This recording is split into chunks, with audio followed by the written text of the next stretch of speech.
This movie is based on a true story.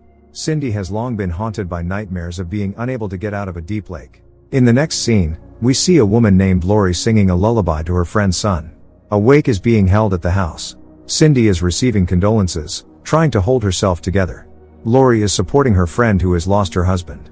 Later, the women were washing dishes together.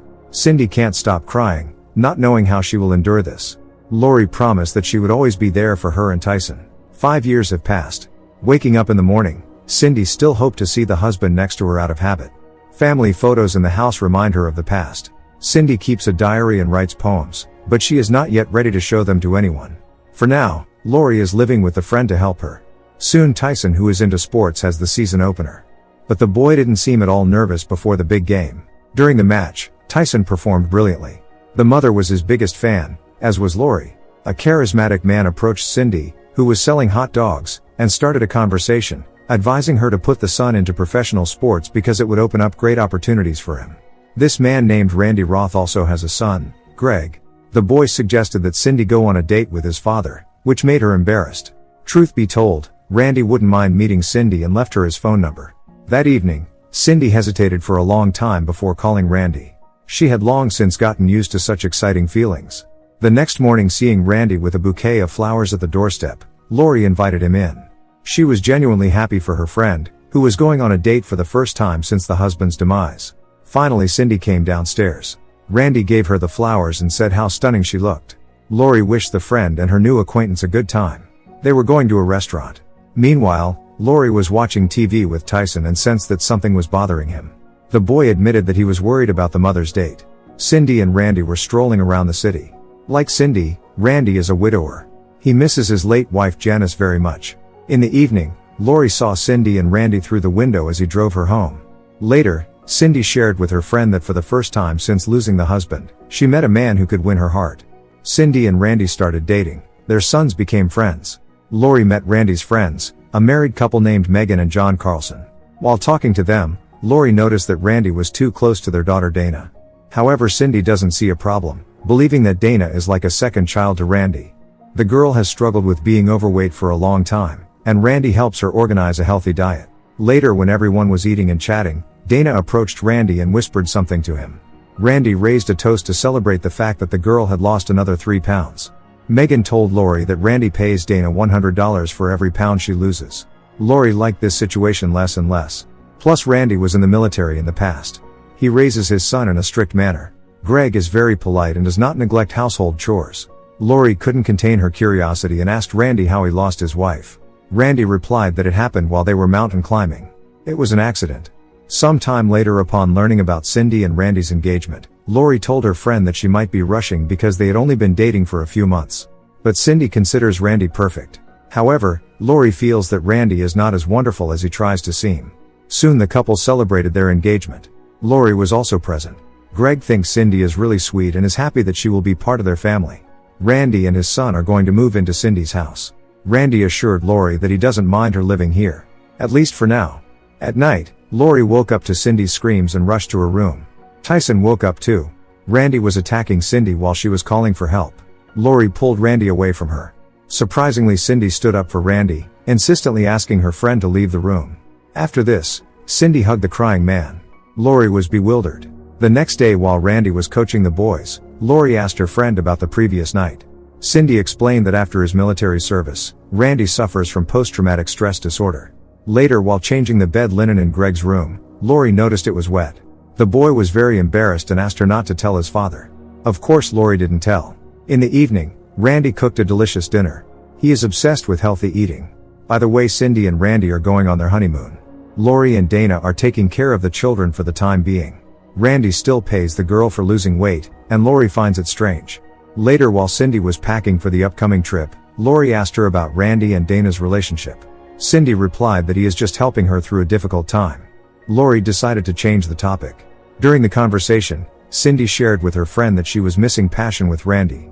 The women didn't know that Randy was eavesdropping on them. Dana stayed overnight. The girl suffers from bulimia but hides it. Laurie asked her if Randy ever shows aggression towards others.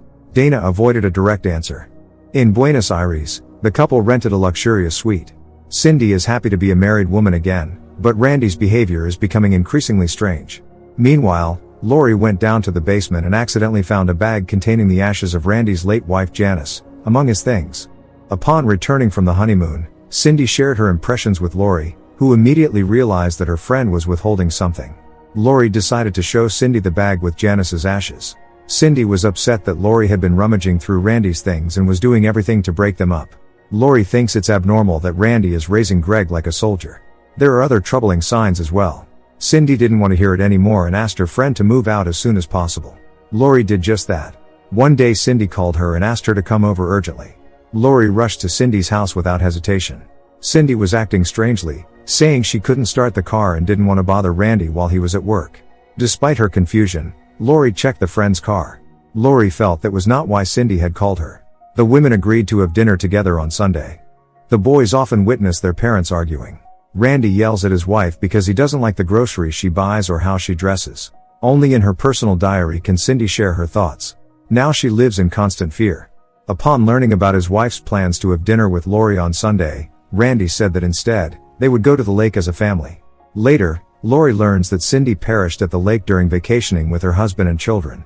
Laurie still can't believe that this is actually happening. Randy became the sole guardian of both boys. He forbade Tyson to cry, saying that men should never do this. In the evening, Laurie came to Randy and tearfully asked how it happened. Randy calmly said that it was Cindy's idea to go to the lake. He forbade Laurie to see Tyson. She doesn't believe that it was an accident. The demise of her friend was a heavy blow for Laurie. She is convinced that Randy was somehow involved. Could it be that his first wife Janice also didn't die by accident? Laurie is haunted by nightmares. In the middle of the night, she saw a car parked outside her house. Laurie was about to chase the uninvited guest away, but her plans changed when the driver said she had been meaning to come for a long time. The woman introduced herself as Donna Clift, Randy's ex-wife. According to Donna, Randy had made attempts on her life too. Donna's story of meeting Randy is very similar to how it happened with Cindy. Donna was also divorced. At first Randy was very caring, but after the wedding he changed a lot. Donna divorced him before the worst could happen. Randy demands strict adherence to rules from the boys. They live as if in a military barracks. Laurie went to the police and told them about her conversation with Donna Clift. The detective said that according to the medical examiner's reports, Cindy's demise was an accident. Laurie insisted on a reinvestigation. She knows for sure that Tyson is not safe with his stepfather. However, the police have no reason to suspect Randy. Laurie cried, feeling that she had failed Cindy because she didn't take care of her son. Detective Sue Peters promised to do everything she could. Meanwhile, Laurie decided to return to Cindy's house and look for clues on her own. Randy had already bought new cars and thrown away all of his late wife's belongings. Laurie stated that she had been to the bank today and discovered that her and Cindy's joint safe was empty. Tyson was very happy to see Laurie, but Randy didn't allow them to talk. Nevertheless, he did let Laurie in.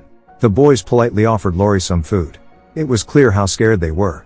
Laurie made it clear to Randy that she knows the truth and that she is not afraid of him. Laurie is convinced that Randy stole Cindy's will from the safe deposit box to ensure Tyson gets nothing. Randy openly mocked Laurie, considering her a pathetic lonely woman. Everything that once belonged to Cindy now belongs to him. Tyson begged Laurie not to leave, but she had no choice. Laurie promised to come back for him as soon as she could. Against the parents' prohibition, Dana was planning to move in with Randy. Megan was crying, and John tried to stop the daughter but she left anyway. Detective Sue Peters found a witness who had previously seen something suspicious at the lake. Donna is now living with her mother. Besides her mother and her cat, she has no one. What happened to Randy's former wives was clearly not an accident. To get back at Donna for talking to Laurie, Randy got rid of her cat. The woman was in despair. Laurie is outraged by the police's inaction. Detective Peters said that there is still no direct evidence against Randy. Donna Clift is so scared that she refuses to talk to the police. Sue Peters also believes that Randy is guilty, but there is still no basis for his arrest. Laurie decided to talk to Megan and John, Randy's friends. She is genuinely worried about Dana, who is now living with Randy and has developed an eating disorder. John didn't want to admit that as a father, he let this happen. Megan on the other hand knows that her husband's friend is having a bad influence on their daughter. Megan isn't even Dana's biological mother but her stepmother, yet she loves her all the same. Laurie asked Megan for help to save Dana, Tyson and Greg together. Laurie prudently recorded their conversation. It turned out that there was another woman in Randy's life who suffered because of him.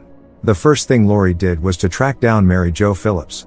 As in all other cases many years ago, Greg had invited Mary Jo on a date with his father.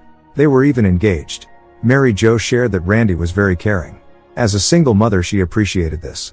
However, when Mary Jo refused to insure her life, Randy abandoned her. Dana had become almost a member of Randy's family. Seeing an attractive single mother in the supermarket parking lot, Randy was instantly interested.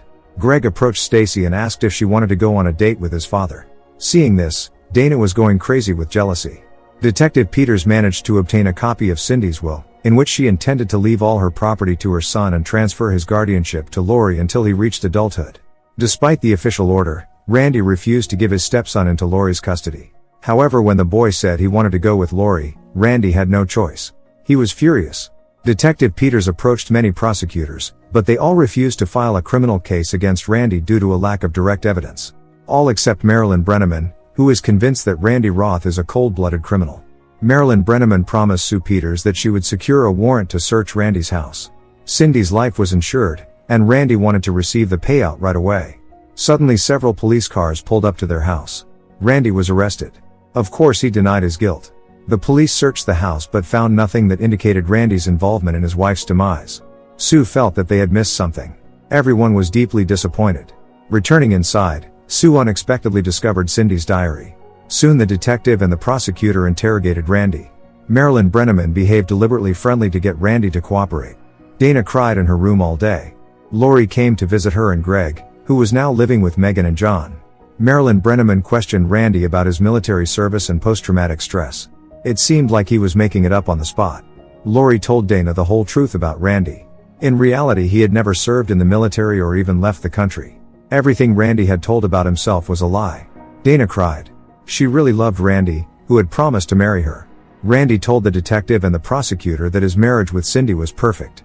Dana finally reconciled with her parents. Megan sincerely thanked Laurie and promised that they would take care of Greg. Marilyn Brenneman read Randy an excerpt from Cindy's diary, where she wrote about how much she feared her husband. Randy had nothing to say in response. Sue finally achieved justice for Cindy and the other women. Thanks to Laurie, all his victims united to testify against him in court. Thus Cindy's sacrifice was not in vain. Laurie is raising Cindy's son as her own. Then the voiceover tells us that the real Randy Roth was sentenced to 50 years in prison. Justice was served thanks to the women's testimonies in court.